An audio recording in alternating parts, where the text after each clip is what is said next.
Champions ট্রফির প্রথম সেমিফাইনালে মঙ্গলবার মুখোমুখি দুই হট ফেভারিট ভারত ও অস্ট্রেলিয়া।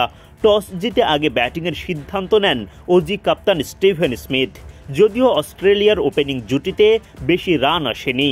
ওপেনিংয়ে নামা কুপার কনলিকে 0 রানে ফেরান মোহাম্মদ শামি। মাত্র 4 রানের মধ্যেই প্রথম উইকেট তুলে নেয় টিম ইন্ডিয়া। ভারতের জন্য বড় মাথা ব্যথার কারণ ট্রাভিস হেডকে ফেরান বরুণ চক্রবর্তী। শুভমন গিলের দারুণ একটা ক্যাচে বিদায় ঘটে হেডের। এই অজি ওপেনারের বিদায়ে গ্যালারিতে থাকা ভারতীয় দর্শকদের বাঁধ ভাঙা উল্লাস। কারণ ভারতকে ডুবিয়ে দিতে যে হেড একাই যথেষ্ট। এদিন 33 বল খেলে 5টি 4 ও 2টি ছক্কায় হেড করেন 39 রান।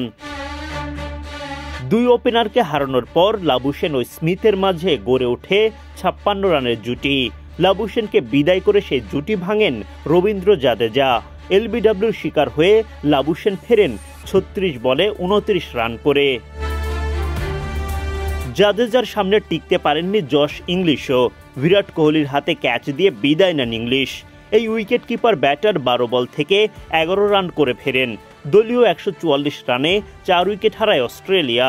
একের পর এক উইকেট হারানোর মাঝে লড়াই চালিয়ে যান অধিনায়ক স্মিথ। আমি চাই এই রমজান কাটুক ভালোর সাথে, তাই ইফতারে থাকুক টেস্টিং সল্ট মুক্ত সবার জন্য ভালো চপস্টিক ইনস্ট্যান্ট নুডলস।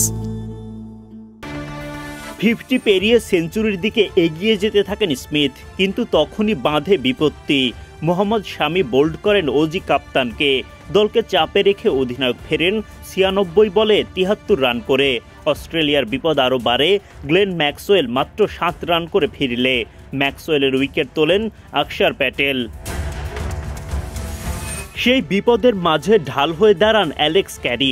48 বল থেকে তিনি তুলে নেন দারুণ একটা 50। 19 রান করে ক্যারিকে খানিকটা সঙ্গ দেন বেন ডারউইস।